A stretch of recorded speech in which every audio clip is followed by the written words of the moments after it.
What's going on, travelers? Thanks for tuning in to the 34th episode of The Resonance, a weekly Genshin Impact podcast. I'm your host, Dalton. With me is Ran. Yo, what's going on? So much better than Pharaoh. I don't want to steal his thunder like that. How you doing, guys? Ran is one of our patrons. Obviously, if you hang out long enough in every episode, you hear us shout him out. But Ran is great. Why don't you introduce yourself? I know you do some stuff in like the anime convention world, right? Or you did, or Yeah, I help host and manage a anime image board at e-shushu.net. And but as far as like the anime convention world, I dabbled really big into a series a while back that some people may be familiar with, but it's a little more niche. And I just did a bunch of convention panels and things like that for a series. I did one for the Senran Kagura series of games in anime. And then I did one for Girls und Panzer, which was a lot of fun because I got to meet the military advisors when they came to Anime Week in Atlanta. And that was really neat. so they actually worked with like military advisors when they made the show? Yeah, so Takaki Suzuki is a mangaka who does the Girls und Panzer manga, Red Ribbon Warrior. And then he came over, and they go around the world to different military museums and, look about specs and know their history and their facts. And whenever they do military anime, things like Girls und Panzer, Strike, which is High School Fleet, they work as advisors to make sure all the historical accuracies they want to have are actually accurate. Wow, that's awesome. Yeah, so that was really cool. I got to meet them, and I helped him with his presentation, and he actually signed a copy of his manga, and I got that on my shelf. Now he gave that to me as a thank you gift. So That is awesome. That's really cool. yeah, that was pretty much the highlight of my convention career. So Gotcha. So after that, you were pretty much like, okay, I can die now. yeah, pretty much. Yeah, that's pretty much it. It's very much starstruck, meeting your heroes. But it was a good experience. Which they say never to do. You know what? Sometimes it works out, sometimes it doesn't. But this one's good. So fair enough. And now you are into Genshin. So who's your favorite Genshin character? My favorite Genshin character and who I'm maining right now, if you're on the Discord at all, you'll know, is Kuki Shinobu. Okay. She doesn't hit very hard, but once I got her all maxed out, she's get that ring going, and it's one-stop shopping. She doesn't do anything great, but she does everything okay, and that works for me. Cool. Hey, as long as you're enjoying yourself, that's what I tell everybody. You got to mix it up. Awesome. We have a jam-packed second half for you. A couple news articles in the beginning. I'm going to save the review reading. I really want to hear Pharaoh read our next review in Xiao's voice, so we're going to skip the review reading. But if you guys want to, go over to Apple Podcasts. You can leave a review for us to read on the show. If you so choose, we will read that in another character's voice.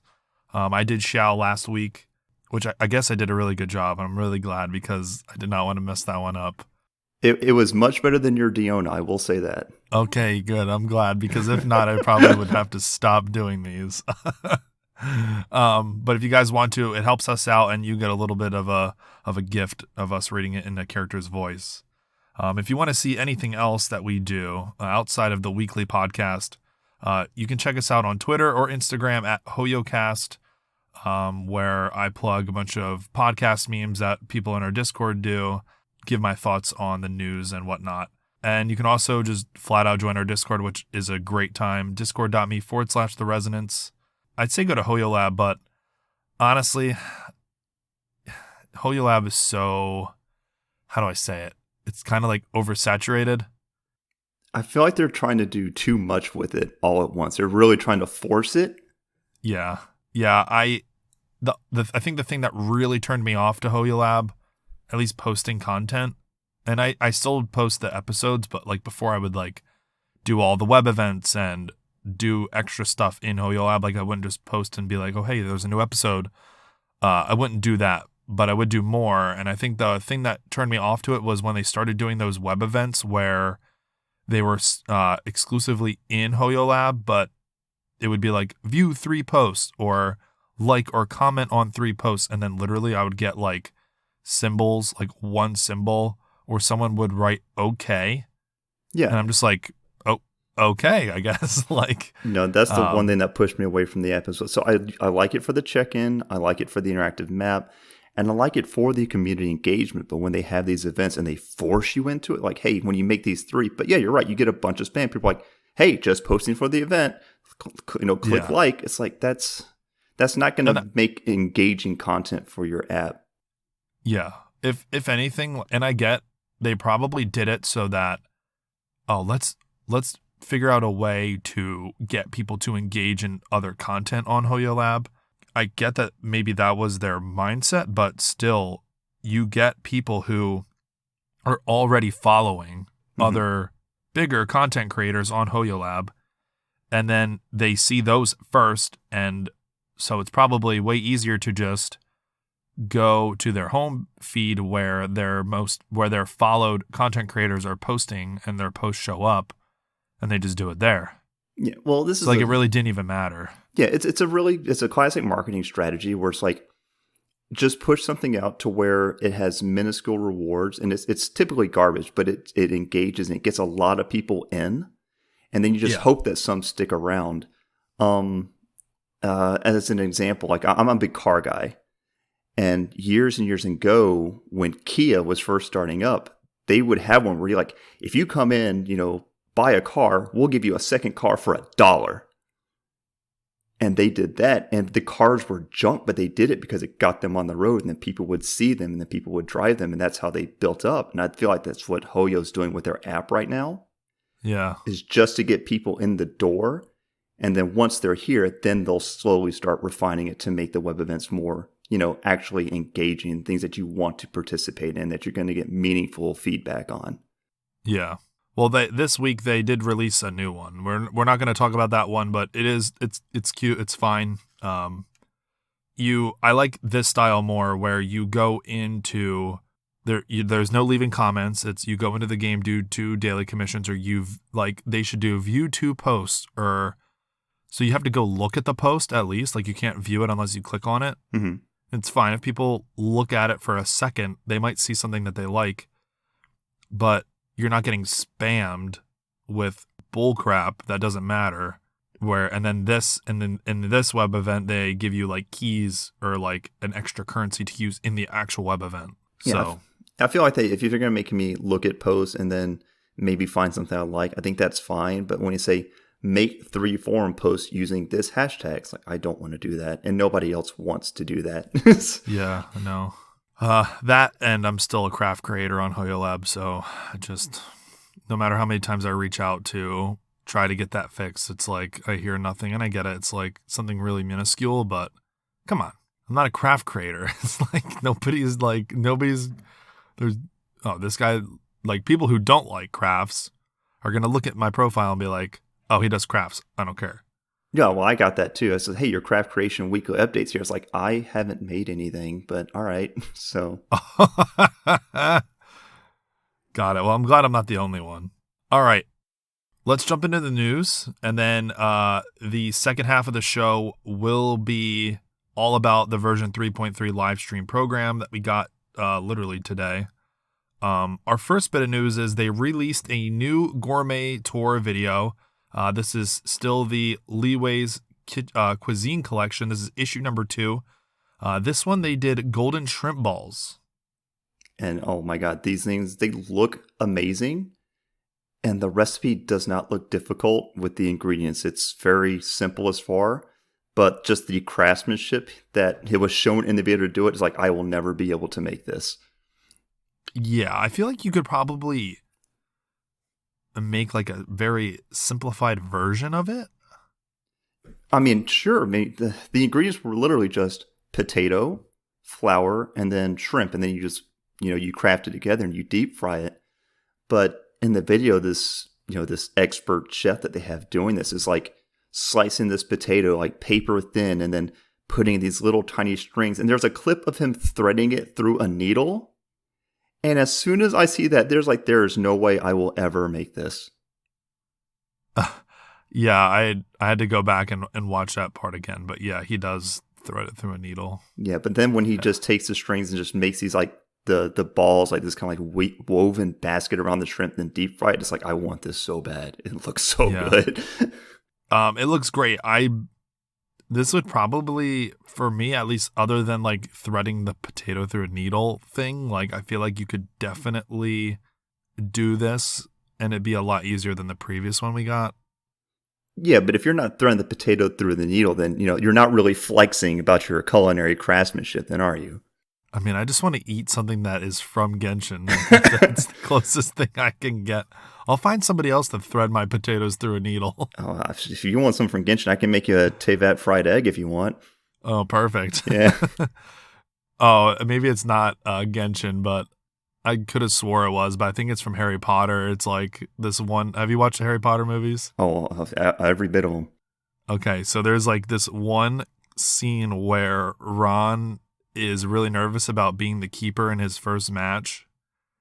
And they give you a top-down version of his breakfast, and it's like an egg that's like perfectly cut into a square, but like the rest of the like it's a very geometrical, like perfectly done like plate of egg and toast, and I don't know, just that's what your comment reminded me of. Didn't she make it like look like the goals and like the actual like the board or something? Because it was his girlfriend at the time, wasn't it, that made that for him? I think so, yeah. Lavender Brown. Oh God, you remember her name? I'm a big Potterhead, so yeah. Man, okay, but what house are you? Ravenclaw. Nerd. Oh, you're a Slytherin, aren't you? Oh, how could you tell? Called me a nerd. I like to think I'm a nice guy. You're a nice guy. Yeah. Okay. Paimon's paintings. This is, geez, what are these Roman numerals? Is that 19? 19. It's a 19th set. Yeah. So a new set of emojis came out. We got some cute ones of Kusanali. Got about 4 of Layla, technically, or 3 of Layla, 1 of her hand. And then we got our, what you call our shroom buddies from the fungi event. And I love the shroom buddies. I like the little the bongo head with the bandage on it. That's really cute. That is, yeah. I like the Geo one because he jumps up and like slams his head down and like now he's like dizzy. Yeah. Also, I feel like that the one of Layla that says "I'm broke" is going to get a lot of mileage. Oh yeah, that will get a lot of mileage. You're absolutely right.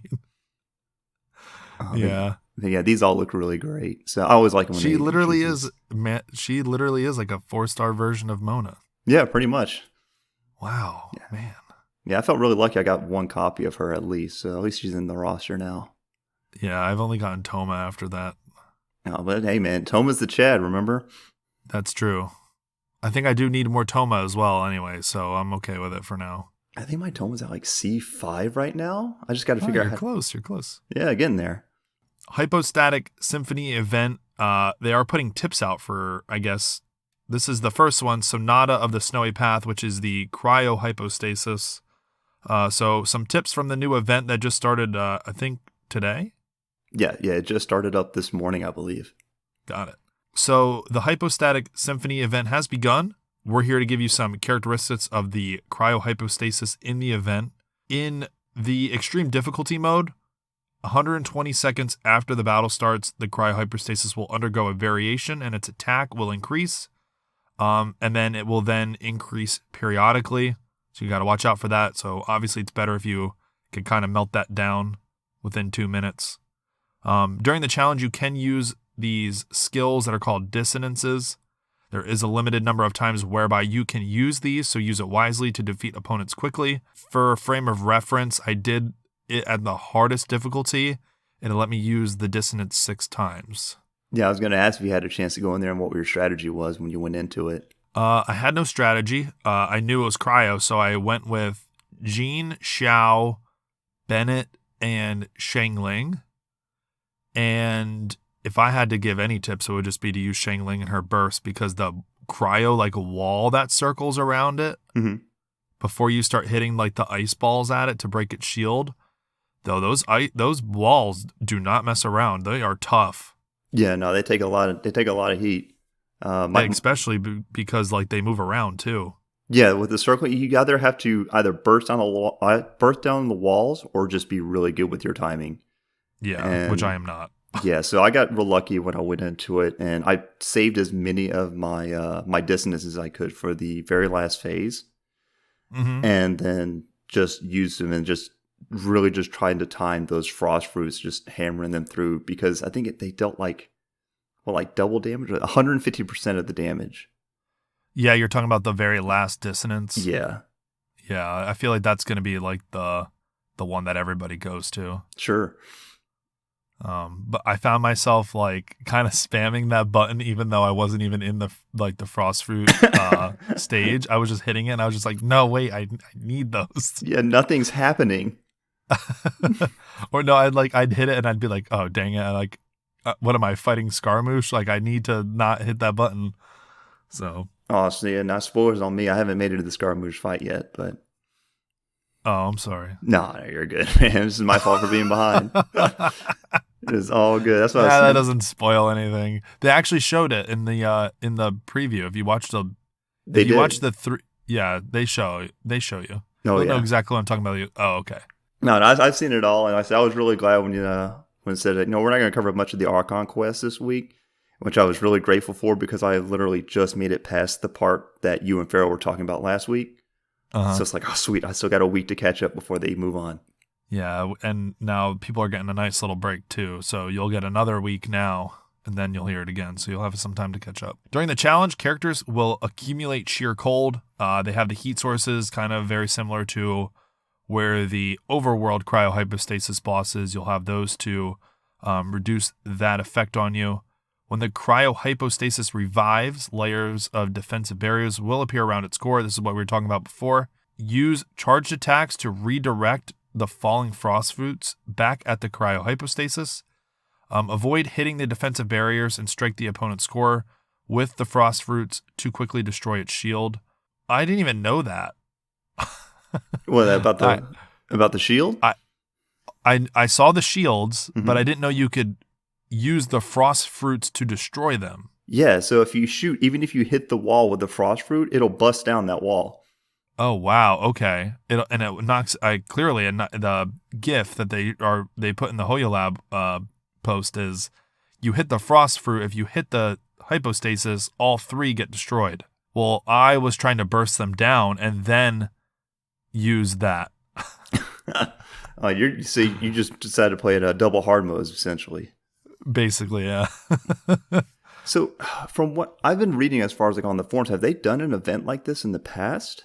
I'm not sure. From when I started playing back when we first got to Inazuma, I haven't seen this. So, yeah, I would think that if they did, they probably would have brought it back sometime in the year that I was playing. But, yeah.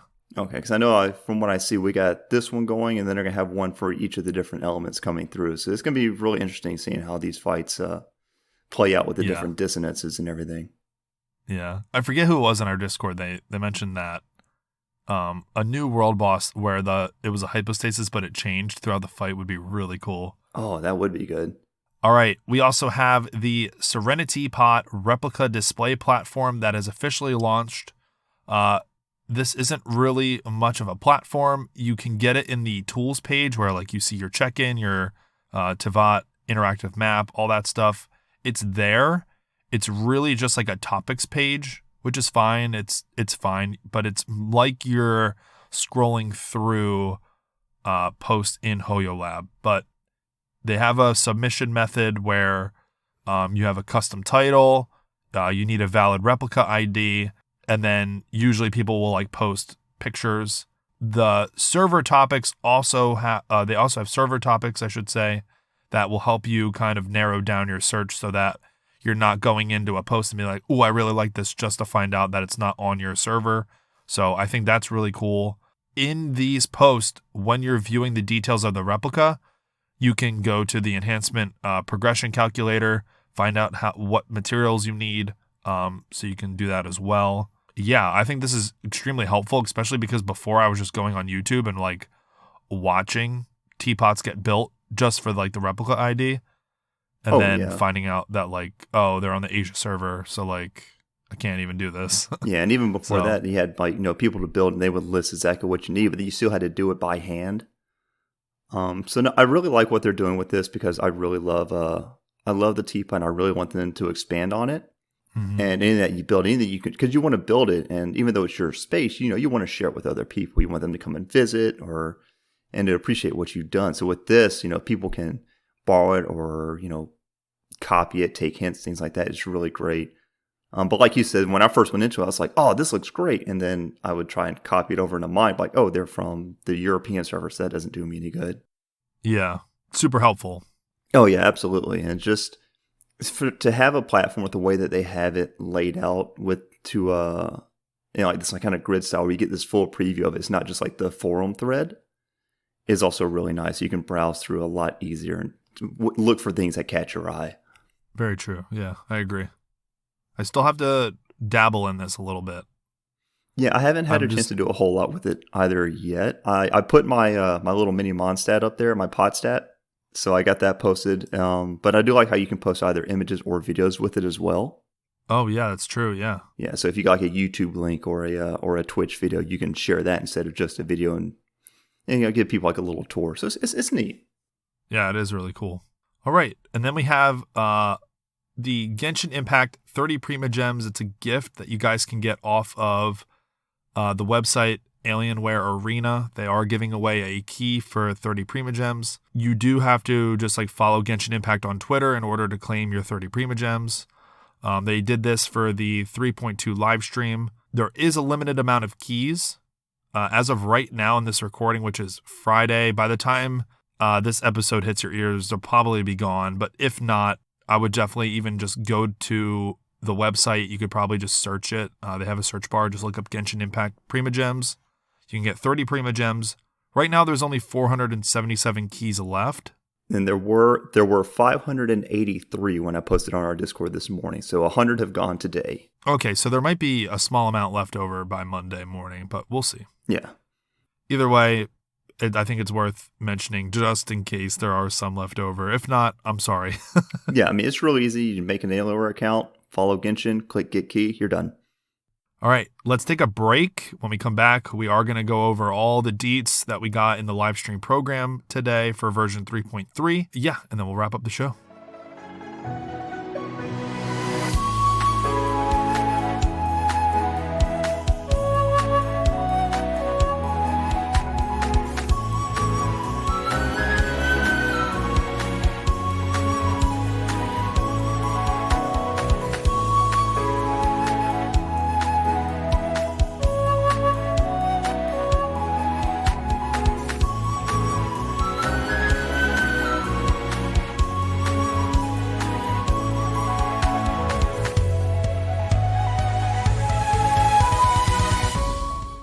And we are back from our break.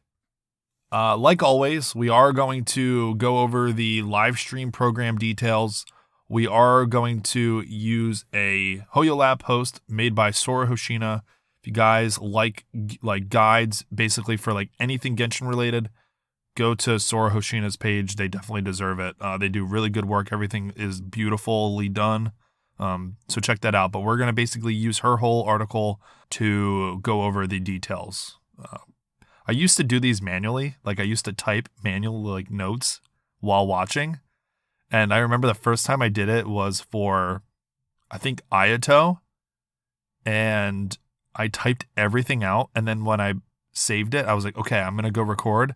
And then like I got a notification from HoYoLab that was like, here are all the details. And I was just like, wow. Like I just did all that work and HoYoLab just gave me the answer. And Sora does really, I mean, it looks like just a very professional post and layout. I really like the way they do their summaries. Yeah. So you watched the whole thing. How did you like the trailer?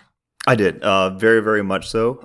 As soon as it started off with Itto doing his thing and just Max just being Itto, I was like, I am already 100% on board. But no, the whole trailer with all the stuff with Scaramouche, the Wanderer, and the new little mini events coming up, I thought they did a really good job with it. I really like the feel that they got for, especially the Test of Courage bit.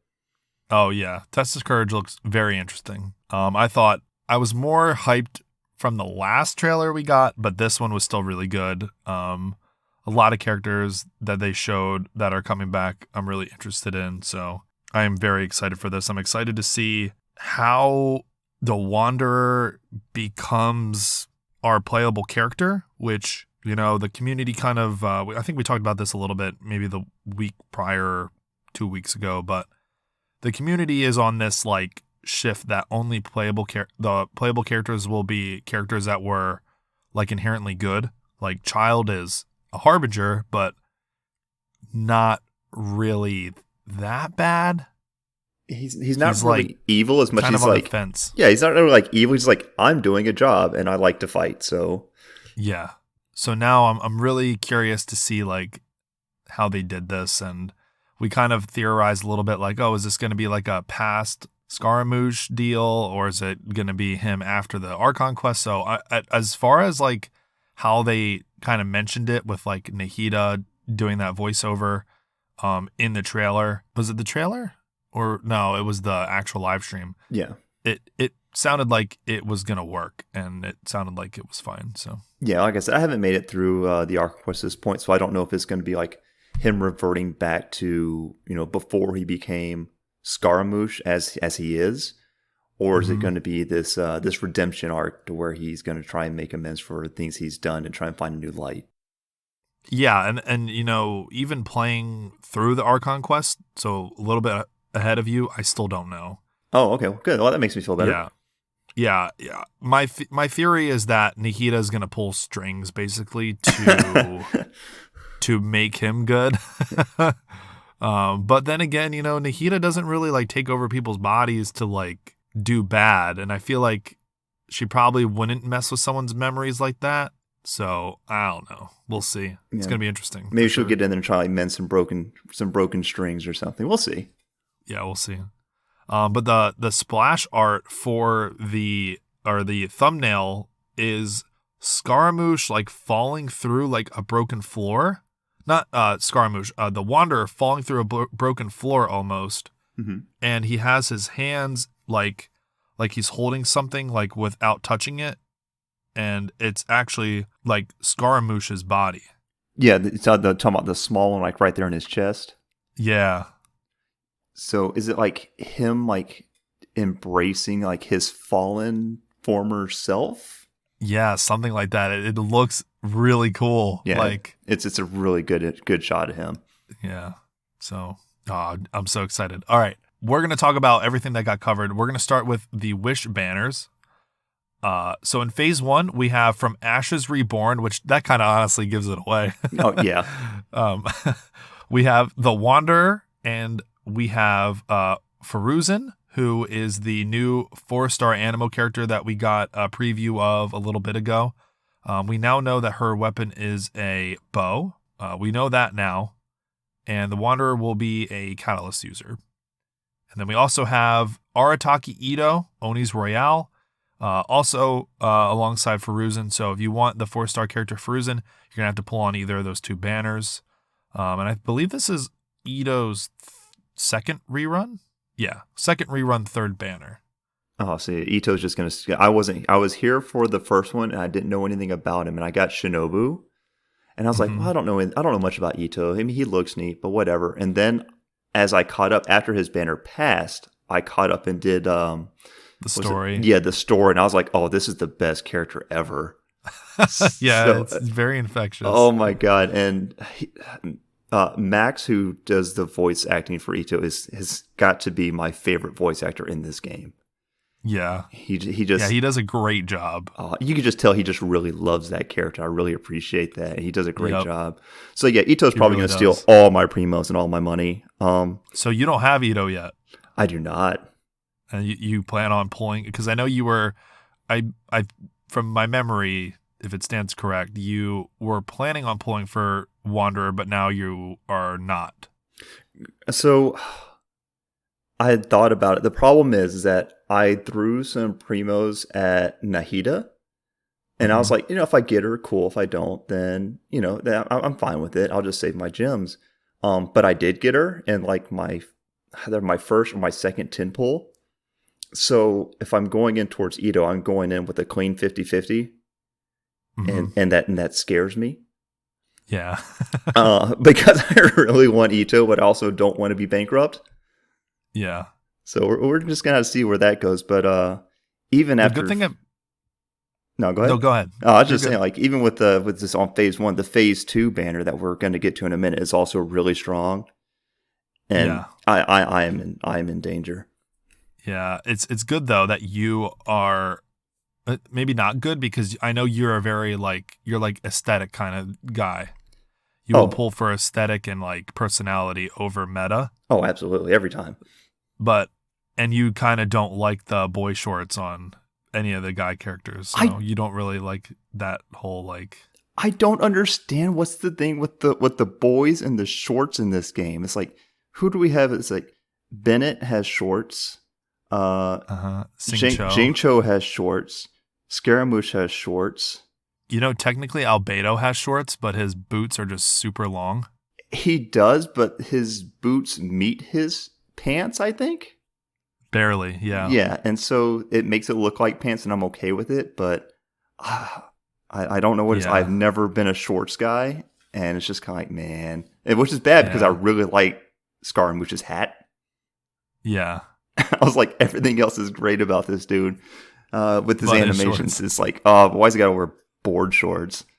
Well, that's what I was gonna say. Like, you're only since aesthetic is good with Itto, and that seems like your pick. Yeah, But easy. I was gonna say, if since you don't like the easy one, like if you would have cared about meta, like right now, the Wanderer is the way to go, because Geo is just in this really weird stagnant state where nothing really works with Geo. Yeah, So and I hate that. It's like I think I actually posed that question of the week like a long time ago about what can they do for Geo to make it do something besides just make shields. right. Because like you said, it's just very stale right now. It's like, if you need a shield user, great, bring Geo. If you don't need a shield user, why bother? Yeah, exactly. Yeah. All right, phase 2. Here we go. We have the Raiden Shogun, another rerun for the Raiden Shogun. No 4 stars that we know of yet. They obviously, a new one won't be there because that's kind of just history repeating itself. But alongside Raiden Shogun will be Kamisato Ayato. So what are your thoughts on this banner? Raiden just had a rerun not that long ago. Mm-hmm. I think Ayato's. I would say that Ayato's due. It's just there's other characters that are more due than Ayato. But I the one thing that I do respect that Hoyoverse does is they like to tie in the banner characters with what's going on in the game. Okay. And that I can respect. So Yeah. I'm okay with it as long as they hold some kind of value being in the event or being in the Archon quest or what have you. So I'm No. okay with it. It's just there are other characters.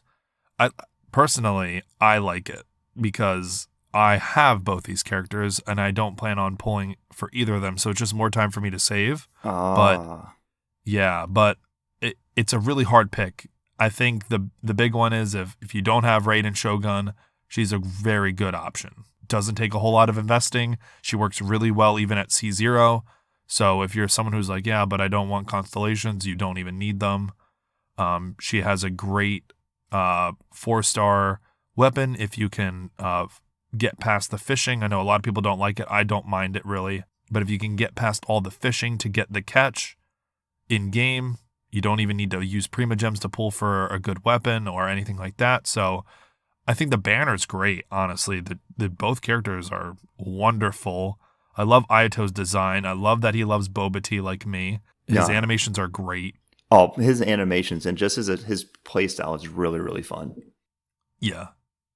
So I like the banner. It's just you already have them, so you're lucky you get to save up. Yeah, and it would really have to depend on, okay, who is the 4-star in, who are the 4 stars in these banners to get me to pull? Sure. And there's very few now that I need that I would be like, okay, I'm okay with getting a second of these 5 stars if it means I can get another 4-star to C6. Like, I'm assuming that Goro's going to be in this Arataki Itto banner in phase 1.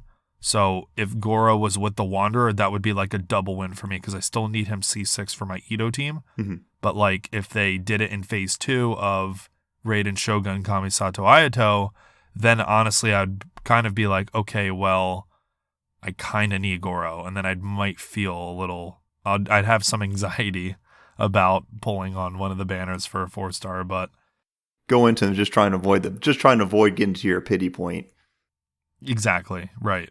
And I mean, right now these characters have reruns so often, like especially characters like Raiden Shogun, that when we get like banners like this, I'm okay with it because I can it's my choice, right? I can save. I don't feel pressured like, okay, I need to spend all my primos to get as many of the Wanderer as I can. And then what is it? 3 weeks?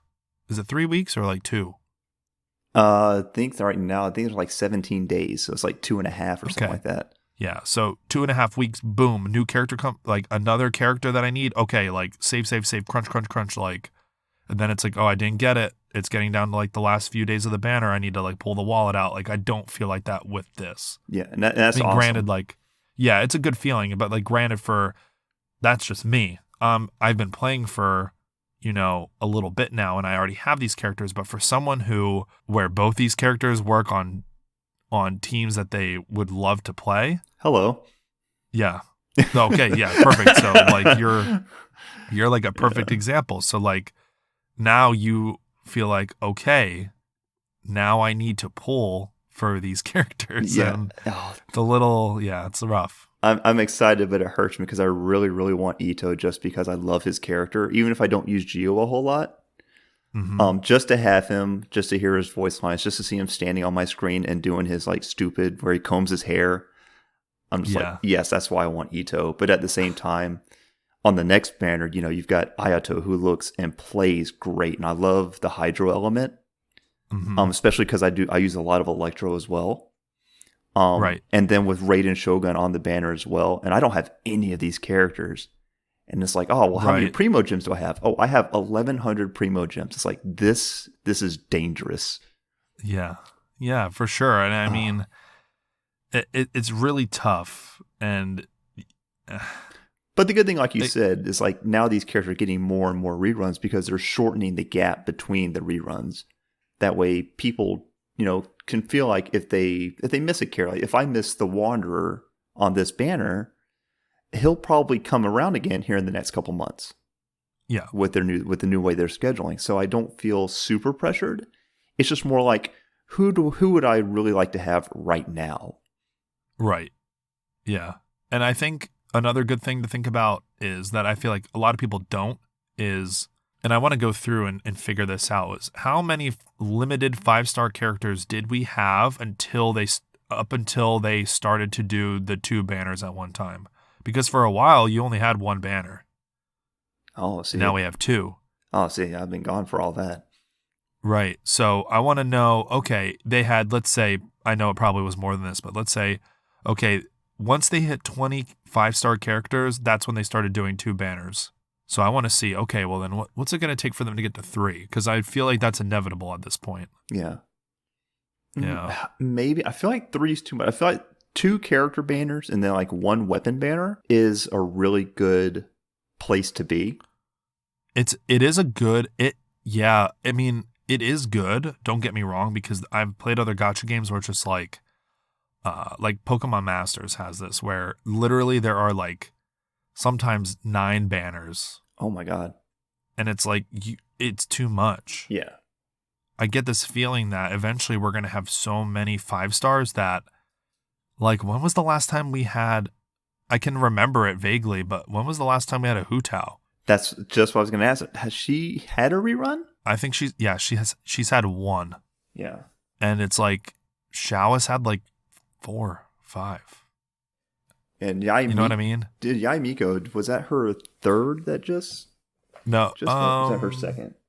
It was either her 1st or her 2nd. I know for a fact it wasn't her 3rd rerun. But yeah, I remember it wasn't that long ago that we had a Yaimiko run. Like, we were just in Inazuma. Yeah, So, and the thing is, like, I felt like with this event, especially with this test of courage thing, I felt like that would have been a good opportunity for a Hu Tao. oh yeah, for sure. Just Yeah. got tiring with that, but hopefully they'll have something that brings her back in, because I know that people have been kind of clamoring, especially on the forums, about for her to get her rerun in. Oh, I feel like when they release her, they're gonna make it hard. It's gonna be the Wanderer Itto kind of thing, but even though like right now I feel like Itto probably is like not the greatest choice if you're like wanna stay current with the meta. Oh but yeah, it's gonna be that issue. They're gonna put Hu Tao with somebody brand new that is like really good. I feel like, I don't know. We'll see. let's hope they don't make it too hard for people though, because I know that's one they've been fighting for. Yeah.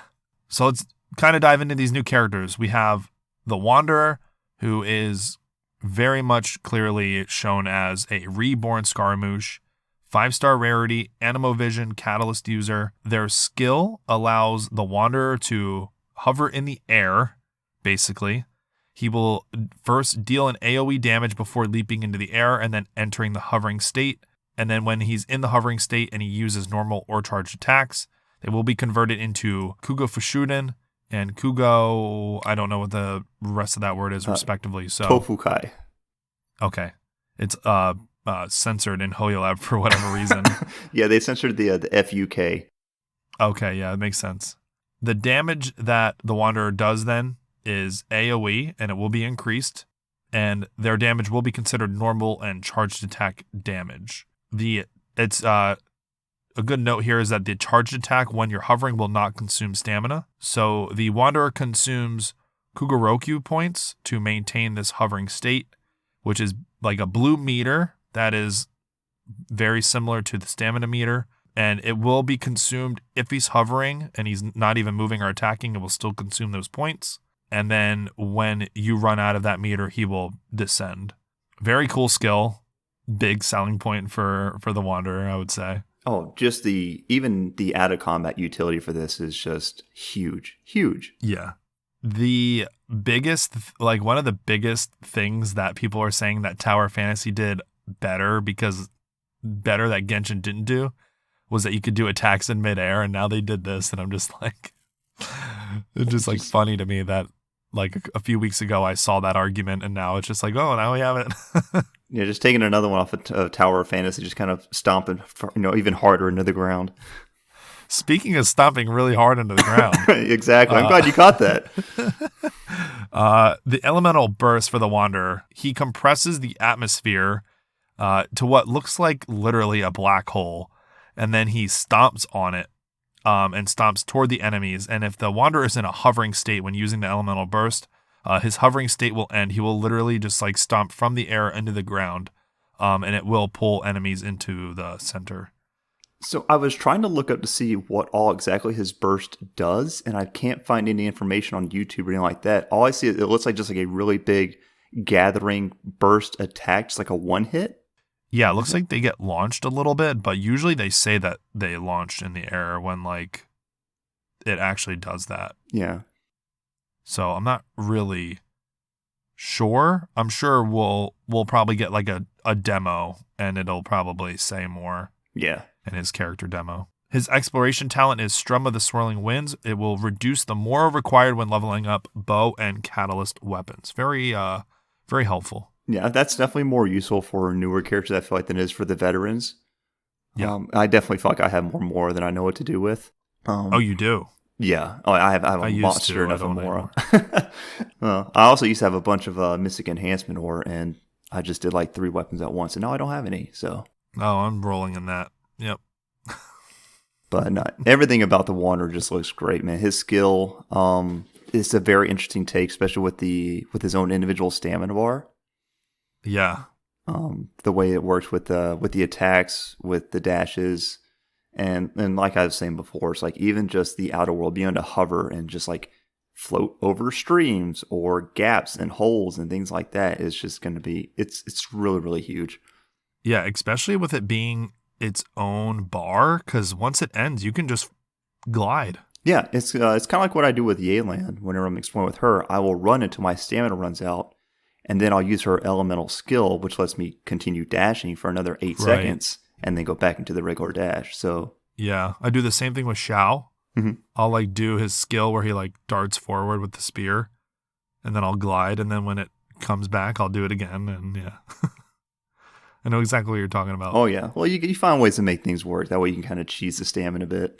Always. We have Faruzen, who is a 4-star rarity, Animo Vision as well, bow weapon user. Their skill is Wind Realm of Nasimjin.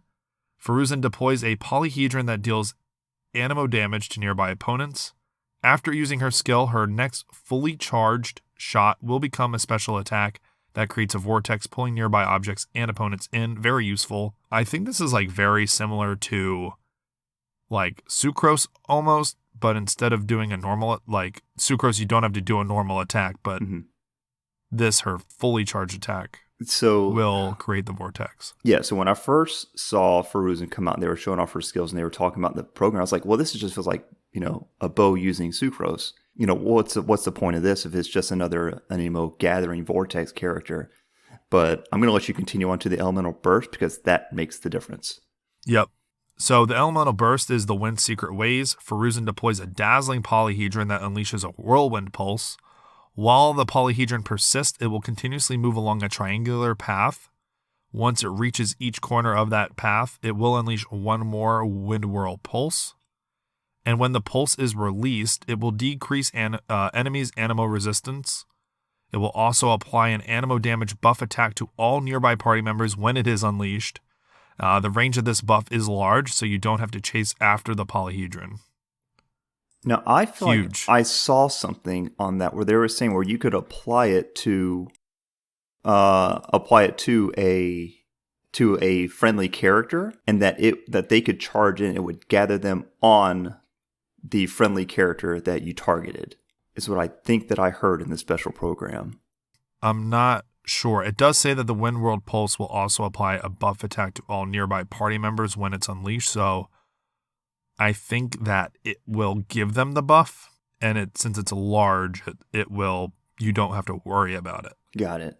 Because Yeah. the big thing was like, the thing that I like seeing about this is that it seems to be encouraging more multiplayer play, especially for like domains and boss fights, and that's really exciting to me because the one thing that I feel like Genshin can help as far as its end game and more community growth is definitely more things to do with more players. Yep, for sure. Yeah, I couldn't agree more. I feel like the characters are doing exactly what I want them to do when it comes to making them more useful in co-op. Mm-hmm. I feel like they just need to bring the content to make those characters viable. Yeah, and with this character's skills, even that's a more permanent thing. But even with these temporary things like these new events, with the invocation and TCG that's coming, and some of the new things that we're going to talk about for the new events, it's encouraging a lot more multiplayer aspect, and that's very, very exciting. It's exactly what this game needs. Yep, I agree. Her exploration talent is Tomes of the Light Path. She will gain more rewards when dispatched on Sumeru expeditions for 20 hours.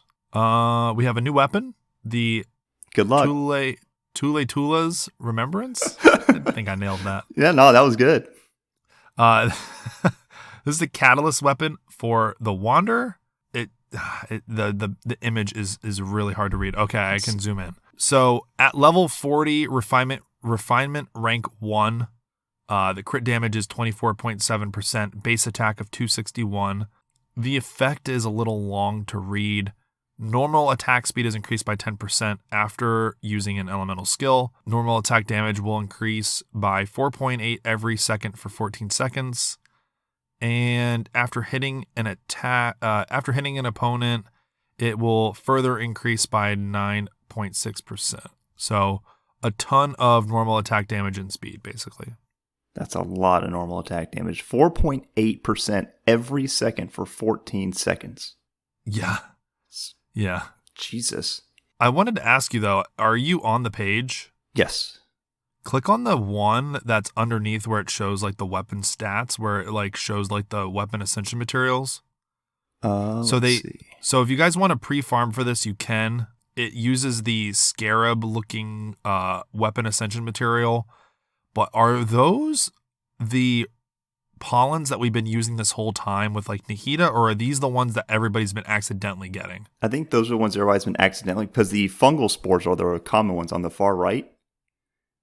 And then the ones in the middle, the uncommon, I know what they are, but I have like a monster load of those.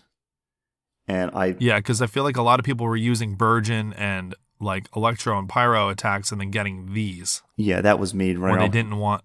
Yeah. Yeah.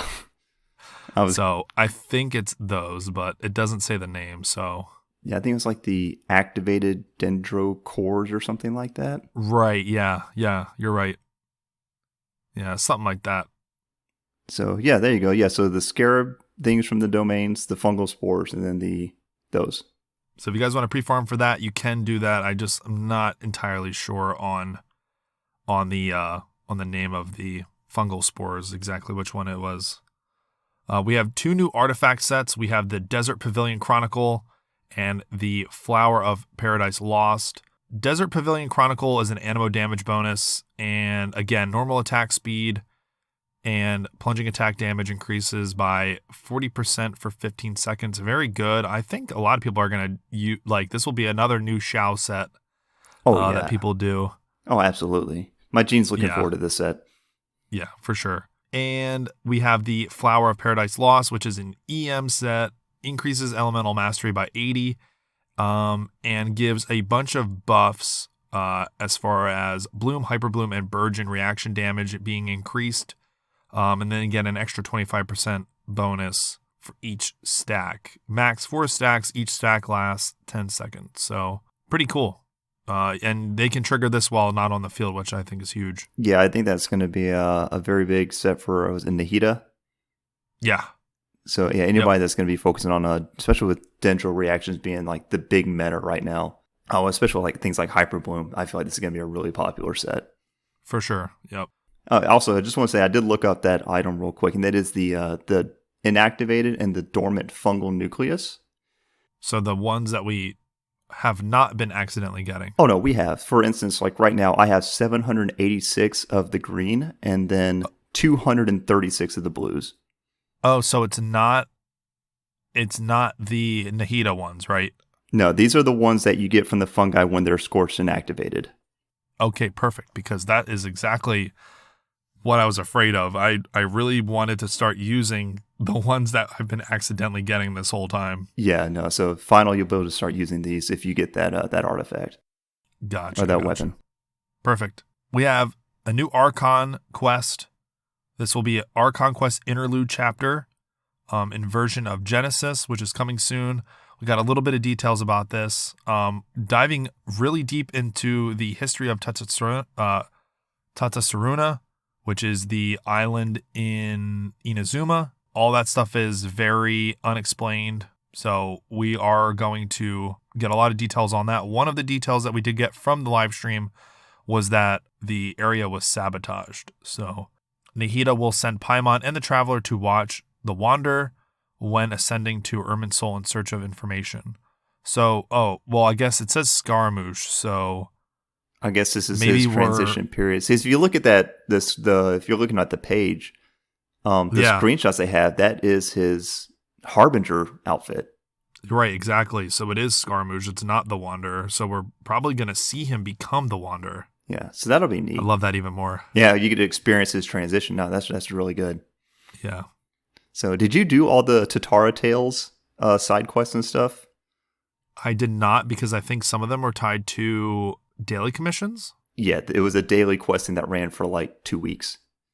It was a long chain. I might have. I can't really remember. I'm going to have to like revisit it, honestly.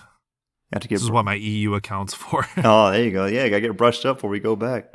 Yep. But yeah, off the top of my head, I can't even remember, honestly. There was a lot in Inazuma. There was. We have the version events, Akitsu Kimodameshi event, which is basically a test of courage event held by the Shiro Commission, where you can experience new amusements and win awesome rewards. We get a 4-star sword, which is basically like a parasol. Yes, it's like the yokai parasol that you see in Japanese folklore a lot.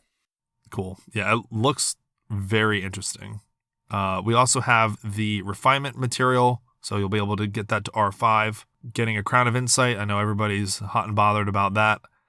And Primogems, talent level up materials, weapon ascension materials, your much needed Mystic Enhancement Ore, Mora, and some Heroes Wet Character EXP materials. So this kind of strikes me as the event that's going to go on for like the whole update, very similar to how the fungi one was. Yeah, it's like that. And when the what was the event that we just did where we got the Missive Wind Spirit, the wine festival that ran on for a while. So Vine Laserfest. Vine, yeah, there you go. I'm not even gonna try and pronounce that. For the first sub-event, you need to control a bouncing bar to bounce a ball and use effects to basically create elemental reactions to break different colored blocks. Your team does matter. I think the more different elements that you have in that team, the better, because you're going to be using reactions to basically destroy these blocks as a challenge. It's almost like Pong, or not Pong. It's Breakout. Breakout was the game. Yeah, Breakout. Yeah. So you're basically destroying a bunch of blocks with balls that bounce back and forth. It's very cool. I like these are the events that I really like. Yeah, no, they're creative little mini games. Yeah, they're events that you would never expect to be in this game. And it's co-op. That's true. Very true. Yep, co-op. I love it. We have Across the Wilderness. The Adventurers Guild is hosting a special event titled Across the Wilderness. Find as many wilderness balloons as possible within the time limit to earn increasingly better rewards. I like when they use those terms, increasingly better. That makes me happy. Yeah, right. The better you do, the more stuff you'll get. You get Primogems, talent level up materials, Mystic Enhancement Ore, Mora, and Character XP materials. Basically, you are going to different areas around Tavat to collect these balloons and these little elemental particles, I guess you want to say. It's basically like a time challenge event. Yeah, so what they were saying from what I saw in the event is that you'll assemble a character or a team of characters, and then you'll go through, because depending on where you're at, you'll need to use different character abilities to get around.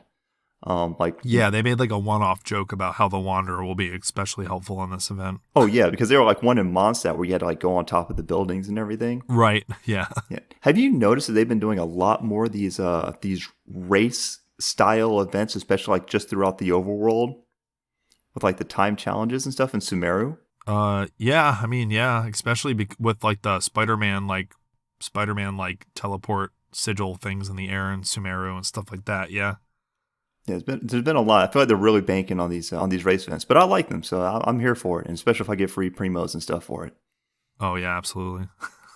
We have Wind Trace coming back. Did you get to play Wind Trace? I did not.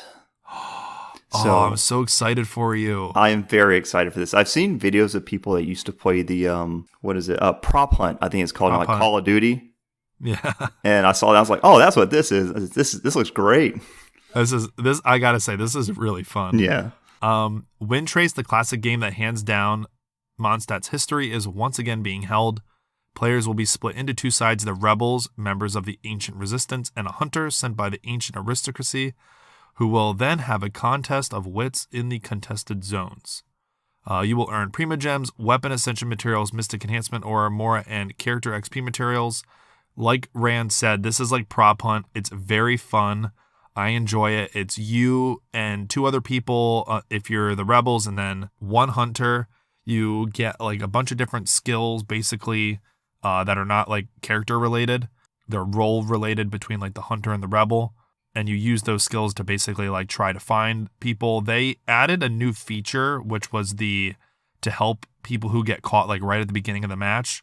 Because last time they held this event, once you got caught, you like basically you couldn't do anything. You were just like walking around watching. And that kind of sucked. So now you get to throw down like fake props.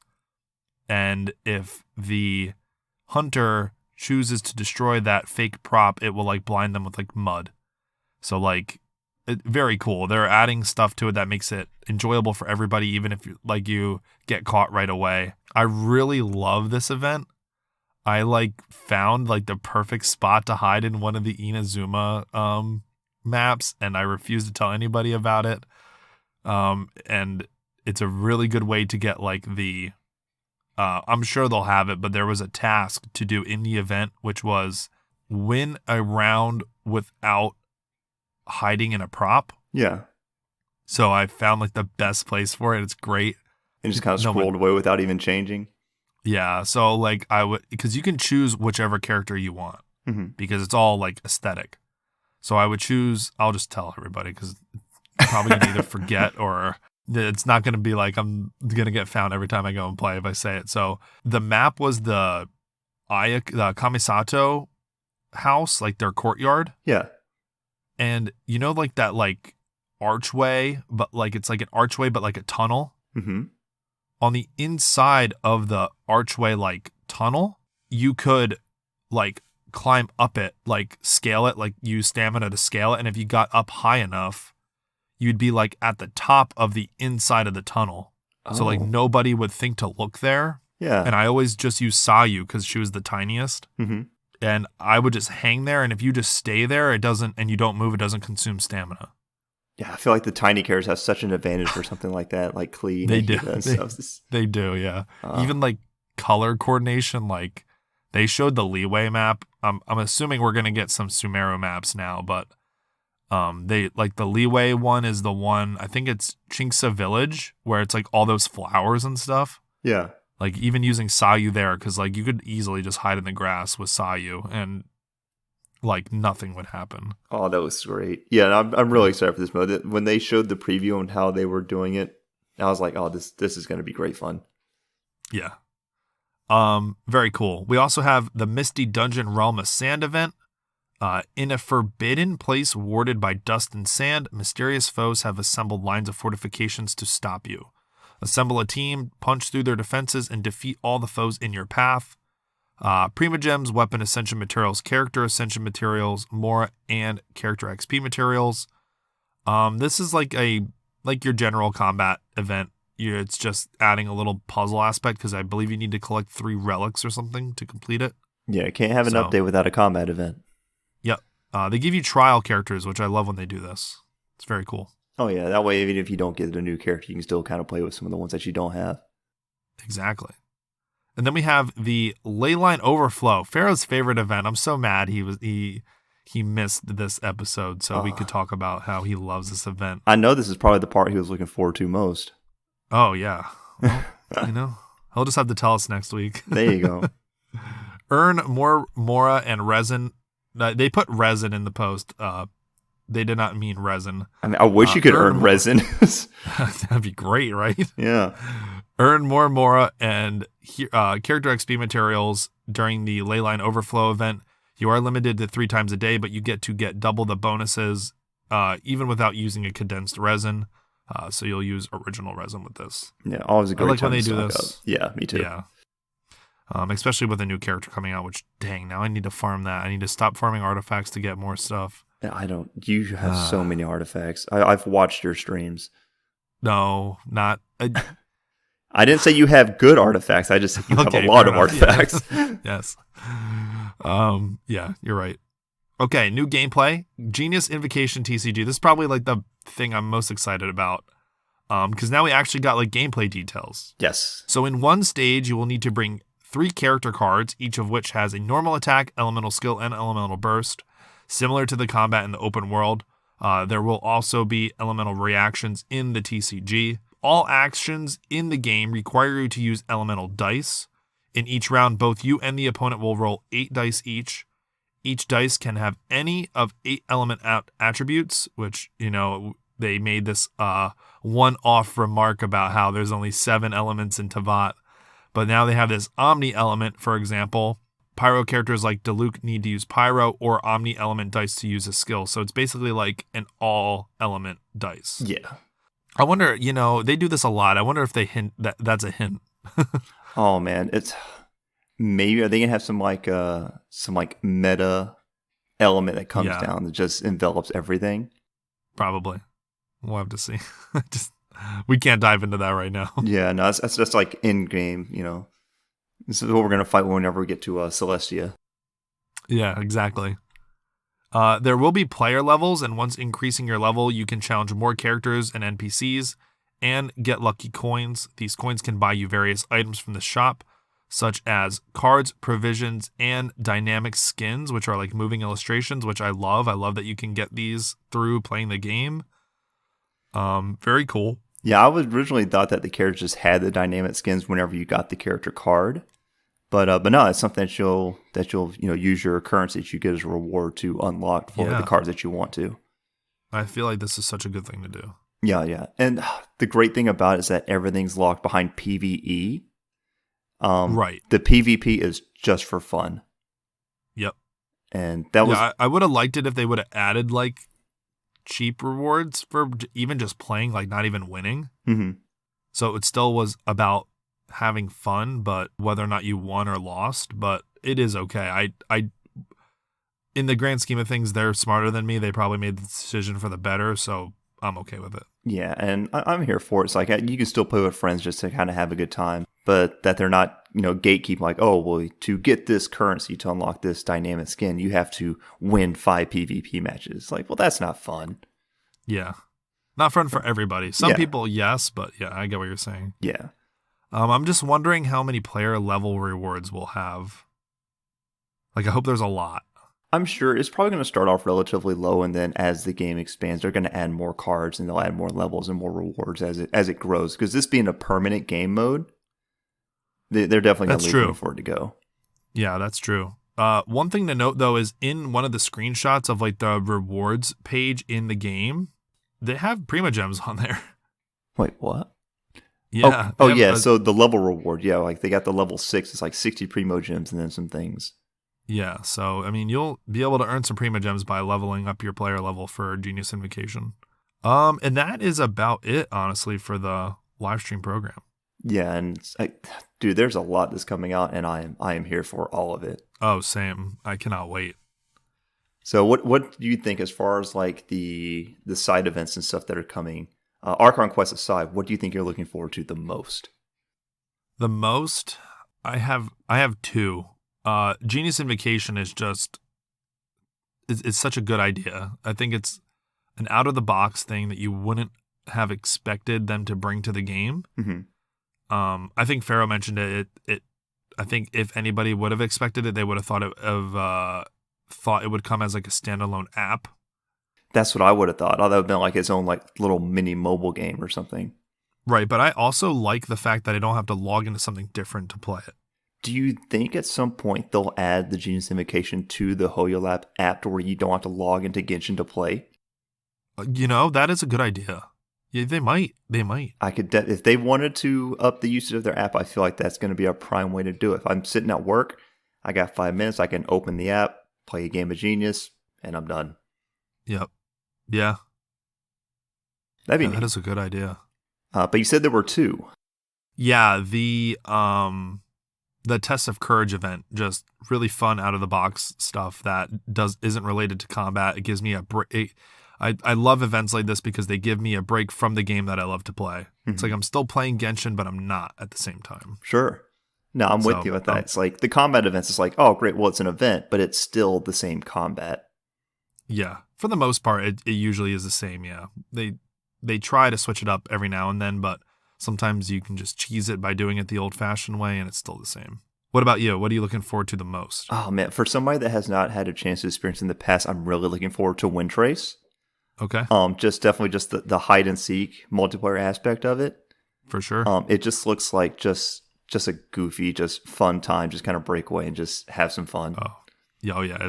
It is really fun. Yeah. It's the one... It's probably one of the events that I look forward to coming back because I play even when the rewards are done. Mm-hmm. Like, once I claim all the rewards, the event is still around, and I still find myself playing, which I'm super surprised that they didn't make Wind Trace permanent, basically before Genius Invocation. It just looks super fun. Yeah, it just looks like a fun time. Like, even if it didn't have rewards, I would want to play this. Yeah, like you said, it's if you want to log in and do something fun for 5 minutes, like I'm pretty sure not like a game of Wind Trace literally isn't even 5 minutes. Awesome. Yeah, so I'm looking forward to that as well, actually. So Yeah, that's definitely my number one as far as the goes. The Across the Wilderness, I mean, it'll be neat to kind of explore and use different abilities, but at the end of the day, it does feel like it's just another racing event. yeah, And even though I like those, I'm seeing those everywhere now. yeah, for sure, you are. All right, you ready for Wish of the Week? Am I ready? Not really, but I'm going to go ahead and do it anyway. Okay. Let's see. You want to go first? You want me to go in? Yeah, so a little bit of backstory. I got C2 Nikita, like right at the end of her banner, and then 12 wishes after that, I pulled Yaimiko. And then I thought, okay, I got Yaimiko, first one. Happy about that. I'm glad. And then I did one single pull. I got Layla. So Nice. I was like, okay, wipe my hands clean. I'm done. And then I was like, you know what? I'll build some pity. You know, I only had I think I had a 10 pull left. Yeah. And then in that next 10 pull, I got another Yaimiko. I saw you posting about them, and you really lucked out. Well, is that good luck or bad luck for you with the Wanderer coming up? It was only 10. I'm like, yeah, you know, whatever, 10, it's okay. Now I'm like, okay, I can't afford it anymore. But I am going to pull the Yaimiko banner for Wish of the Week. And then after that, I'm hard saving for the Wanderer because I really want him really bad. Well, hopefully your luck will keep up once the Wanderer banner comes around. Yeah. Just a blue. Nothing good. I got Cool Steel. Cool Steel. All right. I'm gonna see if I can get a black tassel. On the what are you pulling on? What banner? We'll throw one at the Yaimiko banner. I'm only Okay. 34 in a pity, this will put me at 35. So that's a good number to be at. Yeah. Do you have Yaimiko or? I do not. Okay. But I wouldn't say no to another Toma or a Layla or a Hazo for that matter. Oh, we're purple. Oh, good. What do we got? Oh, it's a sacrificial sword. Ah. Do I? I don't think I had that fully refined. So I mean, sure, whatever. Yeah. Do you use sacrificial? Oh, you don't use sacrificial sword on Kuki. No, Kuki's got the primordial jade cutter on her. That's right. So actually, my sacrificial sword's on Layla right now. Oh, okay. Yeah, yeah. I'm not quite sure. I think I just put something on her to have that way she didn't have a gray weapon on. But okay, yeah, that puts that refinement 3. So no, that's cool. Sweet deal. Hey, it's something, right? Yeah, I mean, I'll take a purple. That works for me as long as it's not another. What is the bow wind song? Or stringless. I've got Stringless. I've pulled 8 stringlesses. Gotcha. So, alrighty. Question of the week. Let's see. Trying to find a good one. I like how every time we get a question, everybody just jumps in and starts answering it too. I know. I love it too.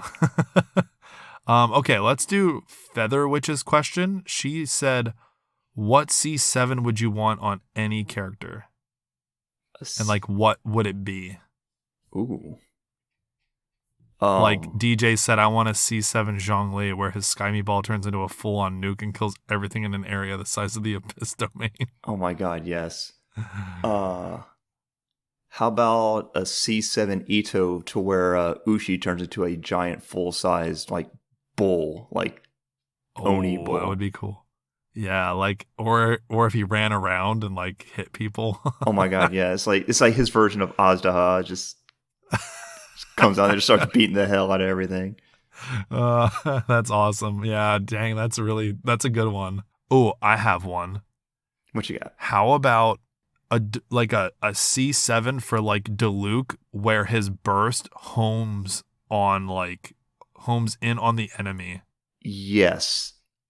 Or it comes back. The eagle the falcon comes back and hits again. That'd be good. Oh, double it down, just make him turn into the Dark Knight Hunter? Yeah. Yeah. Just make it so that he literally comes flying in and he becomes the bird and homes in on them. Oh, I want that now. Oh, that just sounds great. I'm trying to think see, there's not a whole lot of characters that I have C6 that I can think, oh, okay, I know what their C6 does, so how do we make this character better? Mm-hmm. So I'm just trying to think what other ones would I want? Yeah, I don't think I have. I think I have like one C6 character. I think it's Diona, and I don't even use Diona. Which seems sad because I hear Diona's a really great healer. She's a good healer and good shield, yeah. Yeah, I've got a C6 Diona. I'm thinking like, I'm trying to think like the one element that I use a lot is Animo. So, like I'm trying to think of one that would make me want to C7 a character. And that's like kind of hard because like C6 is already a huge like commitment. Oh yeah, you really got to go in, especially for a 5-star character. On a 4-star, I mean, sure, but on a 5-star, I mean the giant Ushis I think is the best I've got. That's such a good one. Featherwitch said give Yoimiya a C7 that makes her kindling arrows explode for AoE fireworks blasts. Oh, that's really good actually. That is a really and that good ties one. into her aesthetic. No, I'm all for that. Yeah. How could C7 make Bennett's luck worse? It just his C7 just cancels out his C6. Oh, that's a benefit for half the people now. Right, but not lucky for Bennett but it makes sense. Poor Benny. Just so people could get rid of the little red exclamation point. Oh my god. If I get to C6 Bennett, I'm just going to do it because my OCD will not let me leave that icon up. Yeah, it's tough for me. I keep clicking the character icon to pull up the character list because I see it, and then I remember after I click it, oh yeah, it's just Bennett. Yeah, well, there's so many characters now that their ability or their passive or their burst prevents them from being overwritten these days. Because I feel like that Hoya really learned from that. They're kind of like, oh, this was a very bad idea. So, I mean, especially because you run Sino a lot right now, don't you? I do, yeah. Yeah, doesn't his elemental burst override Bennett's pyro? It does, but there are some characters where it doesn't do that I would still want to use with Bennett. Gotcha. And I think, is there any other, what's the other +2? Oh yeah, sword, claymore, or polearm wielding characters inside Bennett's elemental burst radius gain a 15% pyro damage bonus. So do they still get the damage bone? Like they're just, it's good if you use them with a pyro character because they're getting a pyro damage bonus, but if they're not pyro, it doesn't look like they're really getting much out of it. Right. Huh. I'll have to think about that. No, that's a good question though. It's a good way of looking at your characters and how to expand on them. So. Right. It's also like kind of like bad with like Hu Tao because I know like Hu Tao gets a bonus when her like HP is below 50%. So if you throw his burst down and you're constantly getting healed, you're losing that bonus. Oh yeah, I piss off a lot of the Hu Taos and the Zhaos when I go in because I've always got my Kuki healing up. Like I'm gonna do all this damage. I'm like heal for 4,000. They're like stop it. Yeah, I mean like Xiao's not like that bad, but yeah, I could see where people get pissed with Hu Tao. They're like, I'm going to do all this burst. I'm like, no, you're not, but you're not going to die either. So that's your trade-off. Good question, though. Enjoyed that. If you guys want to, you can leave a question of the week in our Discord. We have a question of the week channel. You can hop in there, leave a question.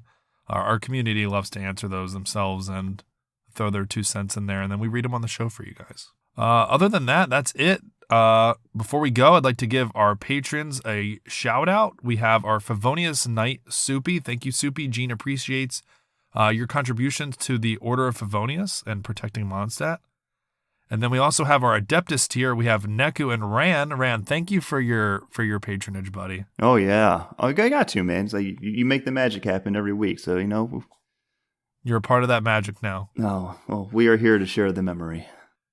Oh, perfect. Do you does Osmanthus wine taste the same as you remember? Oh, that's never going to get old, is it? No. Oh, no. Okay. All right, that's the end of our episode. When we come back next week, I think Pharaoh and I will be wrapping up our discussion of the second half of the version 3.2 Archon quest.